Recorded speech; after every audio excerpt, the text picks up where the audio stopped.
He thinks everyone is either a billionaire or they're starving.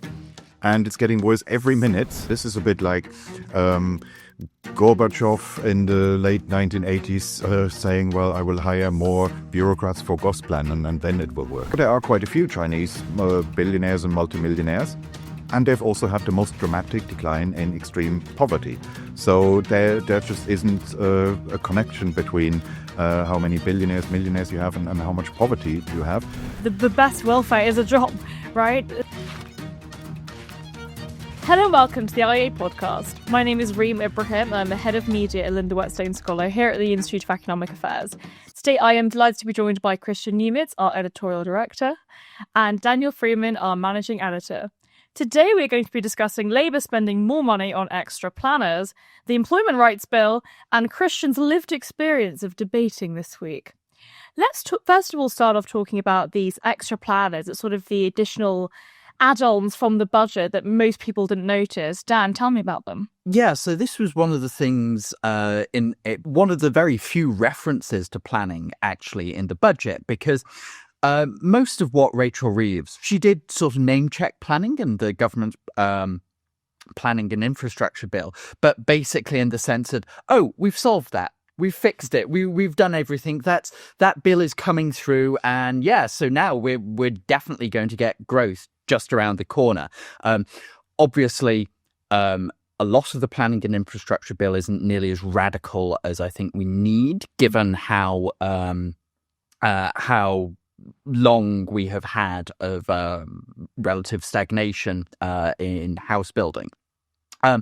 But one measure she did actually announce was an extra £48 million over 3 years for an extra 350 town and country planners to be recruited. Now, this policy in itself won't make much of a difference. The reason I sort of picked it out is it's quite interesting to see kind of how the current government think about problems to do with any economic problems. Is their basic theory is that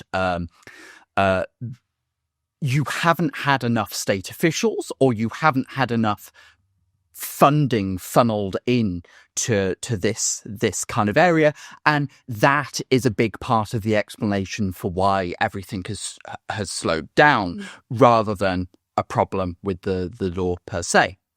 Now, from past experience, there is actually reason to doubt this. Now, it's not so much that these 350 planners will make no difference. They may, in some sense, speed up some applications, but one, in the UK, you have roughly 25,000 planners, so it's a very small increase. But also, it actually reminded me of a very interesting paper that Mark Pennington, member of the Academic Advisory Council of the IEA, wrote in 1997, called Budgets, Bureaucrats and Urban England, where what he actually does is chart expenditure on town and country planning offices by local government. And what he finds is between, say, 1960 and 1990, in real terms, spending increases sevenfold. So there's a huge increase in the amount of money going into this system. But in that same period, the number of applications that are processed increases by 28%. So you've got a 600% increase in cost and a 28% increase in applications going through.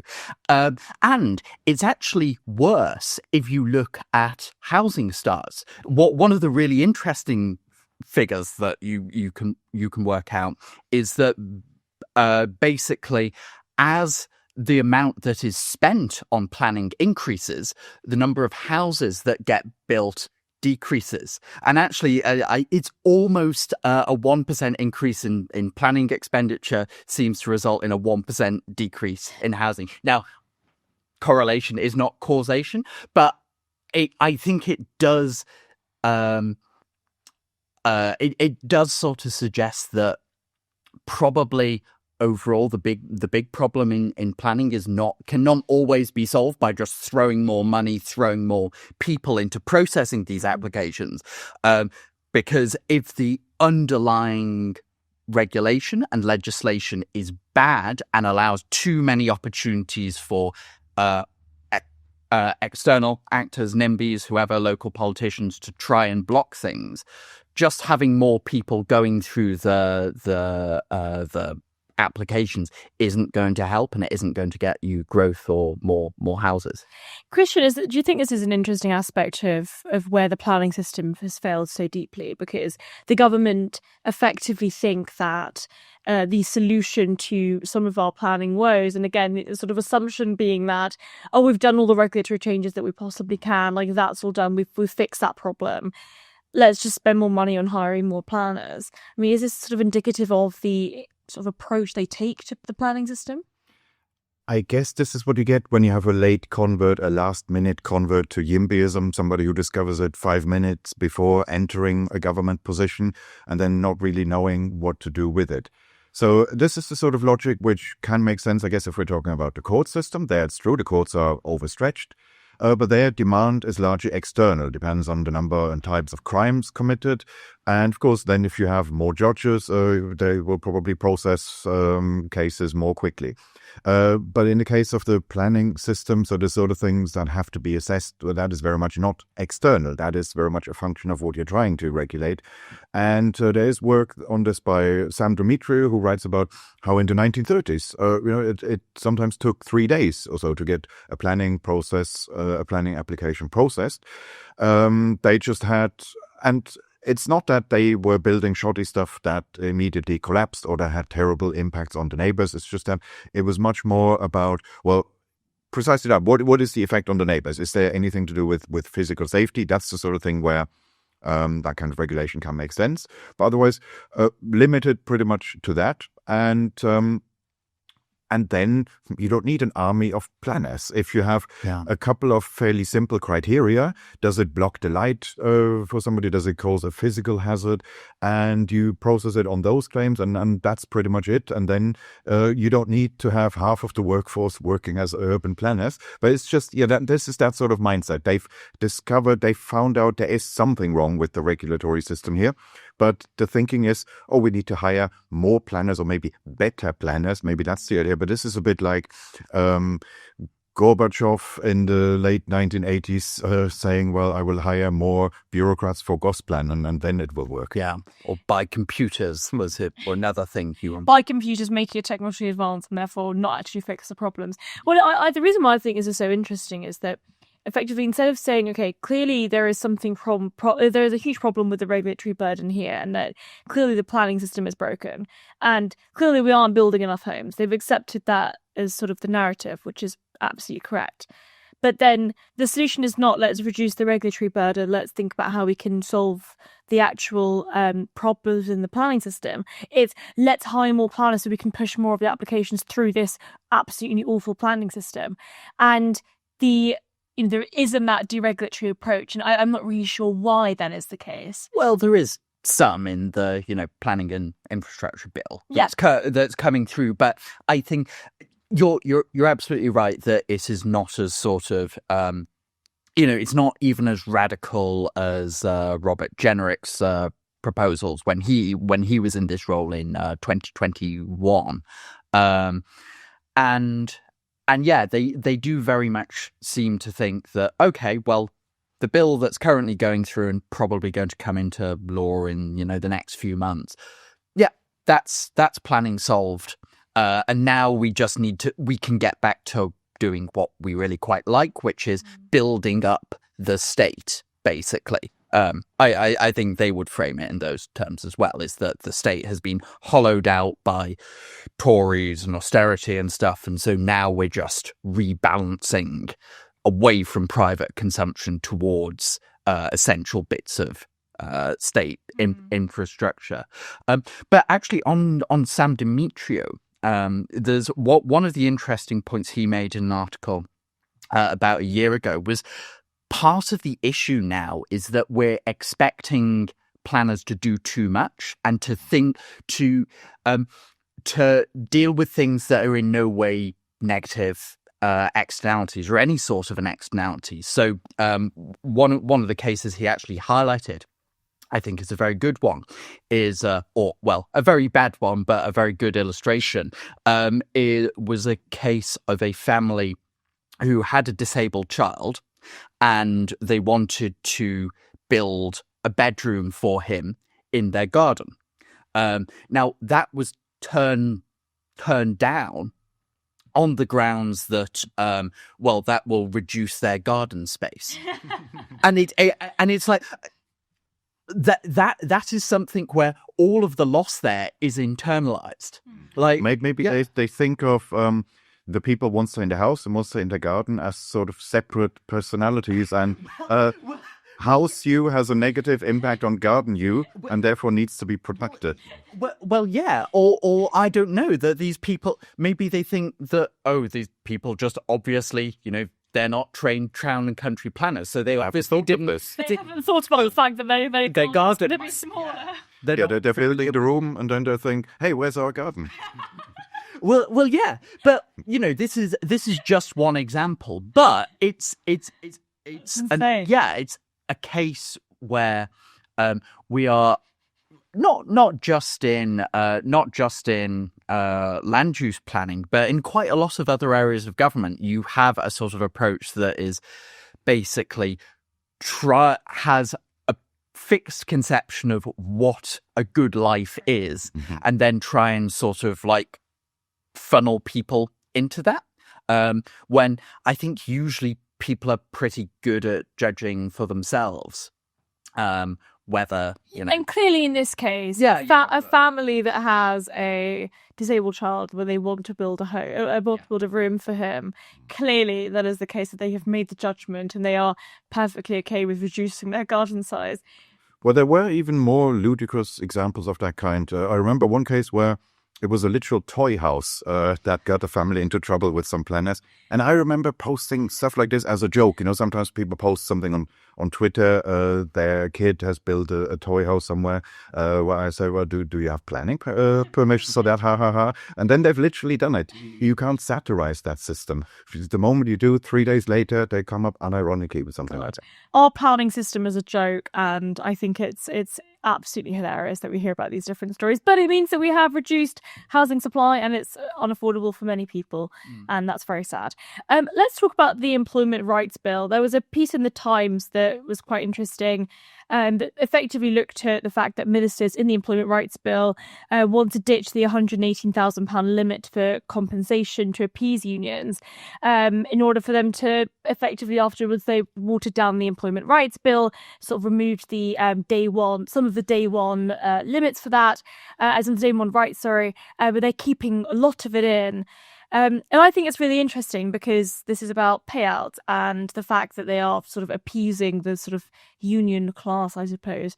Dan, what do you make of this story? Yeah, well, the way it's presented in the Times is this is ditching the upper limit on how much compensation you can get for how much you can be awarded for being dismissed unfairly, according to a tribunal. Currently, the limit is £118,000 or 12 months' pay, whichever is lower. This seems to suggest they're going to scrap that limit, kind of as a quid pro quo for the unions agreeing and the government, by extension, agreeing to scrap day. So they were initially planning to have day one unfair dismissal protections. That they've now agreed that can be 6 months. So the current level is 2 years, so it's going to come down to 6 months, and this is partly to help get it through the Lords and into law. But parental leave and sick pay is from day one. From day one, yeah. So yeah, I mean, this is the whole Employment Rights Bill overall is kind of an archetypal example of how the government do want growth, but only, not that much. So they're not willing to compromise on various other priorities they have, and one of the big ones is the Employment Rights Bill. Now, they have watered it down slightly, which I think is a good thing. And I think many people, both actually in trade unions and in the Labour Party, acknowledge that, okay, it probably is fair enough to have a trial period where someone's kind of on probation. You've hired someone, you want to be able to get rid of them if it isn't working. If it isn't working out. And this is kind of part of the general flip side that people often underappreciate, is that when it's really, really difficult or bureaucratically complicated or risky to sack someone, you don't get hired in the first place. Companies are very reluctant to hire people, and I think that's one of the big differences between Europe and mainland Europe and the United States, is that it's much more difficult to sack people, so firms are more reluctant to hire people, especially younger people, especially people with career gaps. And historically, Britain had an unusually flexible labour market by European standards, and it's been one of the big advantages we have. It's part of the reason why unemployment came down to a really, really low level in Britain, while in some parts of Europe, like, say, France, it remained very, very high, especially among young people. But we are now shifting under this government more towards the European. It's interesting, I think, when you look at the vacancies, like ONS publish how many vacancies are sort of available across the economy, and in the 3 months before September, about 700,000 vacancies completely disappeared. And I think what's fascinating about this is, of course, there are different aspects to it. I think the impending Employment Rights Bill is one of them. I think hikes to minimum wage and also the increase in employers' national insurance contributions had an impact. But what's interesting about the Employment Rights Bill is that it's not a tax. It's a huge swathes of regulations that make it so that it's very, very difficult to hire people. And when you make it very difficult to let people go, of course, the unintended consequence is that a lot of firms don't take a chance on people that, as you said, perhaps have career gaps, perhaps they're younger.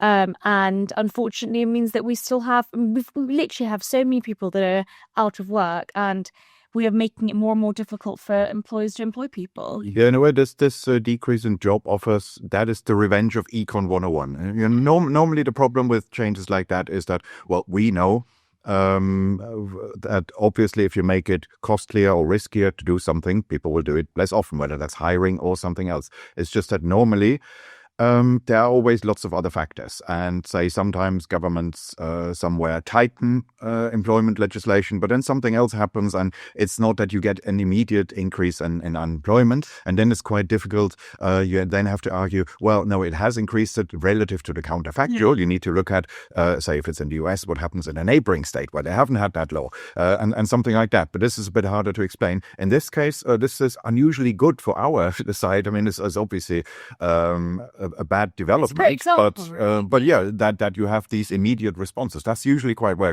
Normally, it happens when you see employment effects. This happens after several years.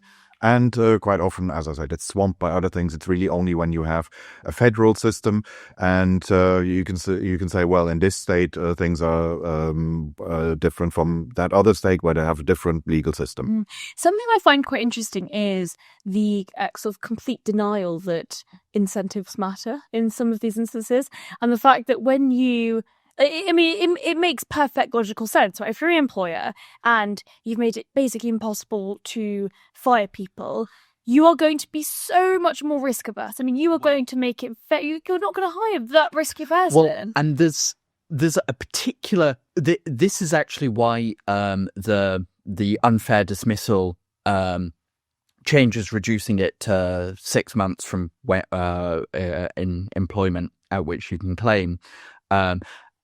Also interacts with getting rid of the cap, because as they point out, this means that there is the potential for, especially if you're, say, you have a boss or someone who's very, very senior in a company, who is maybe it's a really large multinational company. Maybe his compensation or her compensation is, worth millions and millions of pounds a year.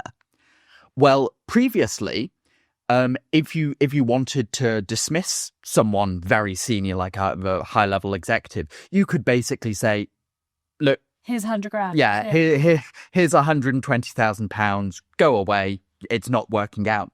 Now, that sort of person could potentially be for millions. Yeah, just be like, right, I'm not leaving. You think it's not working out, but I don't think so. And if I sue, I could be entitled to, say, 12 months of my pay, which could be a huge amount of money.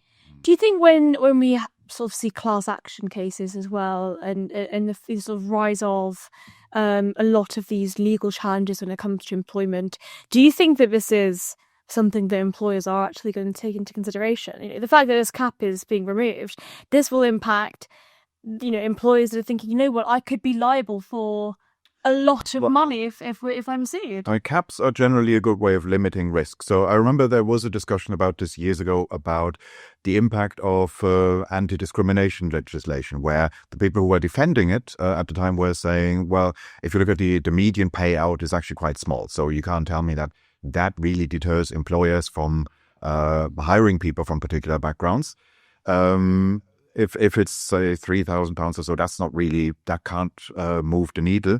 But actually what happened was you had a distribution that was very skewed towards, you had tail-end cases. In some cases, and these were usually the headline-generating cases, it could be hundreds of thousands, it could be millions. And these are extremely unrepresentative, but it's just that, it could be you. And therefore, the fact that it is a possibility, it's like a negative lottery, people will take it into account for very little gain.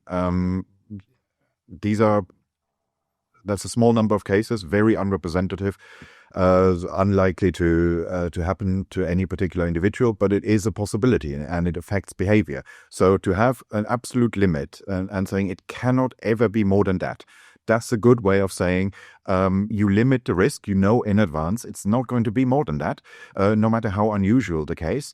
And that just limits the risk. And this is true in a number of areas. So the reason why, and this isn't specifically a problem for us, but why in the US, why they have all these medical liability claims is that there you also get sometimes cases where somebody becomes a millionaire on the basis of some medical malpractice claim, and you get speculative claims, and then every doctor has to have malpractice indemnity insurance, and that of course then raises the cost of healthcare and so on. And it's really sometimes these speculative cases and a small number of them, but it's a possibility. It's priced in, it gets taken into account, and capping things like that makes a lot of sense. And it's often passed on to consumers in the form of high prices in many instances. I think it's interesting because it's sort of politically, it's sort of a handout, I suppose, to what the unions want, despite the fact that the Employment Rights Bill has been watered down ever so slightly with the day one dismissal right. I think it is interesting in terms of the politics of that. Let's move on to talking about your lived experience, Kristian. What have you been up to this week? I've had a lot of lived experience this week. I have been debating the taxation of wealth and wealth inequality on, firstly, at King's College, so my old university, with Vince Cable and Josh Ryan Collins, with Andrew Lillico on my side, on, what was the motion? I think it was just this house would introduce a wealth tax, or this country needs a wealth tax. And, okay, it was very civilized. I can't complain about any of the individuals concerned. I would just say, I've said before that the wealth tax, one of the reasons for this sudden popularity is that it's become a kind of all-purpose tool for some people. So you get people who support it for completely different reasons, sometimes reasons that are in conflict with one another or even mutually exclusive. Often they have some completely different concern and jump on the wealth tax as a way of somehow addressing something that's only vaguely related to it. So there was Vince Cable, for example. He made the point, he said, look, I'm not against wealth. I'm not against people getting wealthy if they have a great business idea. But there are extreme forms of wealth and they can be counterproductive. And he said, well, sometimes you have very rich people hijacking the democratic process as he saw it. So he talked about Elon Musk and his donations to Trump. And what's the name of the GB News man? Paul Marshall. Yes, brought up Paul Marshall saying these people spend, so SIT funds GB News, and that's bad because they lie and demonize refugees. And okay, even if you, on its own terms, if you accept that logic, that sometimes very wealthy people can use their wealth to affect political debates, would a wealth tax do anything on that? Because surely, let's say, let's not make it about those individuals, but some random wealthy person. They think about, okay, do I give £100,000 to a political cause, or do I use it to buy shares and bonds? Surely under a wealth tax, you make it more likely that they spend the money on political causes because that's consumption and that's not tax. Yeah. It's a way of avoiding the wealth tax. So you could even, ironically, you could have, if we had a wealth tax, maybe we would have more money for GB News. Well, yeah. And they'd probably also have a bigger incentive to try and get involved in politics because There's more at step. yeah, a bit. Well, yeah. And then there's Professor Ryan Collins. He made, well, it was a bit strange. I think what he had in mind wasn't really so much a wealth tax per se, but he had this idea that the housing crisis is really caused by just people spending too much on housing. So we all throw money at the housing market, and therefore we bid up prices. And therefore he wanted property taxes. He said it's for him. That makes no sense. No, but like that. Well, again, I'm trying to be genuine. Yes. We spend too much money on housing, and therefore that's why house prices. There's too much investment in property happening. People just do that irrationally, and they bid up the prices. But okay, even if you take that on its own terms, people spend more money.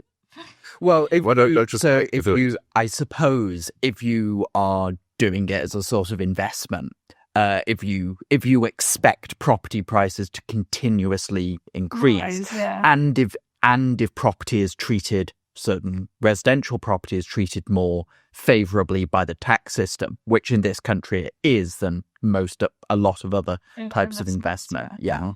And that's all fair enough. It's just that it's an unusual argument for somebody who supports wealth taxation in principle, because he said, for me, it's not about the revenue. I don't care about the revenue. Well, he didn't literally say he doesn't care about it, but he doesn't see it as a revenue-raising tool primarily. He sees it as a way to steer investment.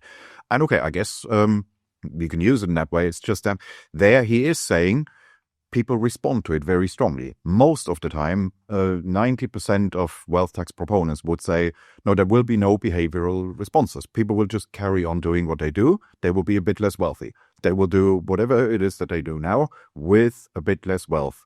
And his argument was almost the opposite, saying that the wealthy are actually very responsive to taxation, and that's why I want to use the tax and steer them in the right direction. So in a sense, what you would have to do isn't so much opponents versus proponents of a wealth tax. You would have to have a debate between people who support it, but for totally different reasons, and have them argue with each other. So which is it? Can you use it to steer behavior, or is it just a totally neutral revenue-raising tool? And that somehow doesn't seem to come up. It hasn't seemed to occur to them. And also, and this wasn't this particular panel, but I've seen that you have, for example, the Trades Union Congress. They say we want a wealth tax because we want to use the revenue for public services. We give it to the NHS and schools and local authorities. And then you have Greenpeace, who are also pro-wealth tax, and they say we want to use it to fund the transition to a green economy. Now, okay, in principle, could do either of those, but they're in conflict with one another. So if you produce the shopping list of all the things that the wealth tax is supposedly going to fund, that's going to be a long list, because loads of organizations support it for their own pet causes, but you never see them. You would have to put them all on a panel and say, let's suppose we have this tax, and you have this amount of money, 10 million, billion, 20 billion, whatever. What does it get spent on? Should we use it all for net zero? Should we use it for the NHS? Should we use it for... then there's Oxfam. They say we should spend it on international commitments. It can't be all of that at the same time. And tax the wealthy in the UK so we can spend it on foreign leaders that probably will be lining their pockets with the money. That would be the Oxfam. Yes. Okay, interesting. And what do you think is the most interesting aspect of a lot of these arguments? Well, it really is just this, the fact the idea has somehow had a resurgence, And everybody supports it for completely different reasons. And so you get almost, it's a bit like, say, that you have completely different types of Brexiteers in 2016. Well, there will be the Brexiteers on our side who say this is a great opportunity for deregulation and free trade. Then you have the Lexiteers saying the EU is a capitalist club and we want to get out so that we can nationalize everything. Well, it can't be both. And they somehow, in some cases, saw themselves as allies when they really weren't. And something like this is happening now as well. And these people see themselves as allies when they really shouldn't. The second debate was yesterday. That was with Gary Stevenson, who was remarkably data averse. So I thought what he would do, I thought that he would cherry pick data. Okay, that will be quite conventional, but it was more. Well, I started by just talking about some of the wealth inequality data that we have, because his big idea is that the whole reason why the economy isn't growing, why housing is expensive, it's all because of wealth inequality. It's all because the rich are buying up all the assets, the properties, everything else. They're holding it. They're taking it away from us. They use the proceeds, the revenue to buy even more assets. That's his whole big story. And I said, well, okay, this fails at some fairly basic levels. One being wealth inequality isn't actually increasing. It's perfect. It's totally flat. And it's actually lower today than it was for most of recent history. And it's lower here than it is in most other countries. So therefore, even if you think wealth inequality is bad, even if you're very egalitarian about those things, you can't use it to explain something that happened in recent decades. So it's, if you want to explain stuff that happens now and here, you need some explanatory factor that's specific to the here and now, not something that you could say about any country in the world at any point in history. And he just didn't accept any of that, saying, well, the wealth inequality data, we don't know anything. All the data is rubbish, so throw it out the window. And then he extended that to pretty much everything, where he made it all about lived experience. At one point, we were talking about rent levels, and I said, well, the housing crisis that we have here, that's quite country-specific. Many other places don't have that. And he was trying to pick out members of the audience, saying, what's the rent level like in your home country or your home city? And I mean, we have data on this. Yeah, you don't need to do lived experience. Yeah, so he was starting from a correct position, which was, a grain of truth, which is that wealth data is quite patchy. So this is true. If you read a paper on, say, anything to do with wealth, it will usually start with some health warning about data limitations. So that's true. More so than if you read something on, say, the income distribution or so. Say the IFS, when they write about incomes, they will have a paragraph saying, and here and there, the data is not as good as we would want it to be, but that's pretty much it. For wealth, is a lot more. There's a lot more discussion on, and here's gaps in the data, and here's something that we don't really know.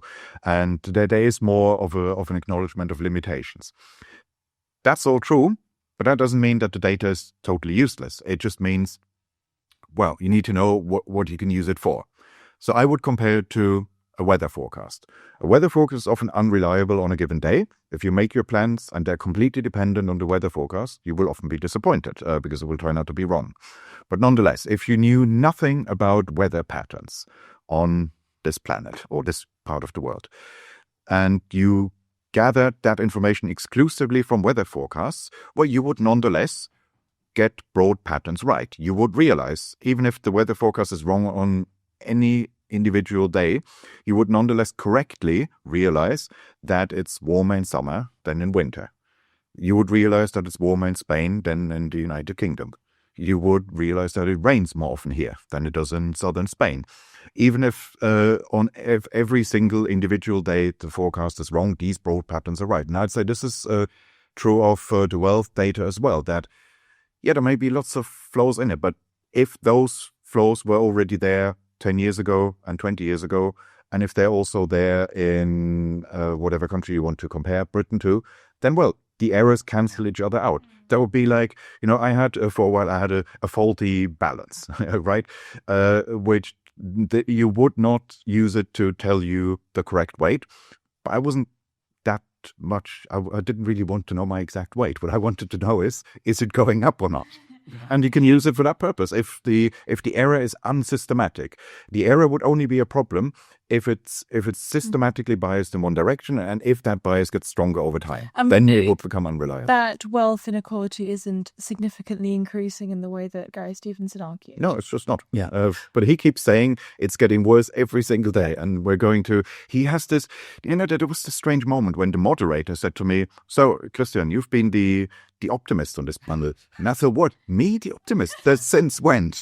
And then I realized what she meant, which was he really seems to. He has quite a dystopian vision of the country. He thinks everyone is either a billionaire or they're starving, and it's getting worse every minute. And well, compared to that, I guess, yes, I'm the optimist. I think lots of things could be vastly better, but I don't think the country is a hellhole. I mean, I wouldn't be living here if I thought it No, was. you go back to Germany if you thought that. Yeah. We, Yeah, and it's worth saying, we do have income inequality figures, which are also show that Britain has remained basically flat in terms of income inequality since like the early 1990s, while at the same time the tax system has got much more progressive especially since 2010. So we now, by some measures, we have the most progressive tax system in the OECD. And it's also worth saying that inequality is in no way a measure of how well the poor are doing. I mean, to quote Margaret Thatcher, often the left would rather the poor are poorer so long as the rich are less rich. The fact that gap exists it doesn't indicate anything about how well the poor are actually doing. And if you want the people that are on the lower end of society to do better, what you need is a growing economy and employment opportunities. The best welfare is a job, right? So all of those things don't matter. It doesn't matter how wealthy the top end of the people are. What you want to measure is exactly how well people at the bottom are doing, and inequality doesn't tell you that. It just tells you what the gap is, but that doesn't tell you how well people on the bottom are doing. Yeah, that was one of the questions of one of the audience members to me, saying, if you don't care about inequality, whether it's of wealth or something else, how can we trust you to have the interest of the poor at heart? And I said, well, if you look at this in a broader and perhaps more global perspective. So until, I think, the beginning of this century, there was no such thing as a Chinese billionaire. I mean, the concept would have seemed ludicrous in the 90s. That we used to think of China as just a place where almost everybody is poor. And now there are quite a few Chinese billionaires and multimillionaires. And they've also had the most dramatic decline in extreme poverty. So there just isn't a connection between how many billionaires, millionaires you have and how much poverty you have. And because wealth is created, right? I think part of this argument really comes from the idea that there is a fixed amount of wealth in the economy, and somebody else's increase in wealth is directly to your detriment. And I think it's the idea that the pie never grows, and that is really, when we're talking about growth, that is really what we mean, right? Like, there isn't a fixed amount of wealth in a given economy, or at least I suppose in the UK when we're not growing. That's probably the problem. Yeah. That's why that kind of argument seems more plausible to people. Yeah, it would be far easier if I could be on a panel like that and say, well, if you compare now to 5 years, 10 years ago, we're obviously so much richer that inequality doesn't matter that much. But then the opponent will say, we're not much richer. We're not richer at all. And they would be right. Yeah. We're not getting richer, but that's because we're not growing. Yeah. And I think it's so interesting because part of the sort of jealousy around like wealthy people, sort of the idea that somebody getting wealthier is directly to your detriment, I think comes from like a misunderstanding that there is a fixed amount of given wealth. Part of it is like, with housing, people saying, oh, these rich people are buying up second homes. Like, well, actually, if we had a housing market that was, not the way that it is at the moment, that it was actually abundant, we had, so many homes that we could, pick and choose from as renters or indeed as buyers, then it wouldn't matter that wealthy people are buying up second homes because there were plenty to go around. But they're not even doing it. That was also a topic yesterday that came up where even if you don't trust the wealth inequality data in general, okay, with stocks and bonds, of course, that may be easier to hide or harder to estimate. But surely you can't hide properties. Surely we have some idea of how many housing units there are in the country and who owns them. And the number of people here with second homes is really astonishingly low. So it's something like 3% of the population or so who have a second home, but that would not mean that they have different flats in London or something. That would just be really somebody who, say, lives and works in London and has a holiday home in Cornwall. Yeah. That kind of thing. Okay, there are a few of those. Far more elsewhere. So in France, it's quite normal that people have holiday homes in the countryside, and that should be a reasonable aspiration. Well, yeah. Even the Soviet Union was able to provide a certain number of dachas, and still, second home ownership rates are much higher in Russia than they are in Britain, which is an astonishing achievement when you think of how dysfunctional the Soviet economy was. Yeah. Pop quiz fact on that. East Germans use the word dacha too. No West German would ever use that. That's fascinating. That's really interesting. Well, thank you both. I thought that was a really interesting conversation, especially when we're thinking about a lot of the arguments around wealth and how we are discussing wealth taxes and the idea that a lot of people don't actually agree on what to spend this wealth tax revenue on. I'm sure that panel would be rather interesting. Kristian, Dan, thank you very much for joining me. Thank you to all of you wonderful people for watching and listening.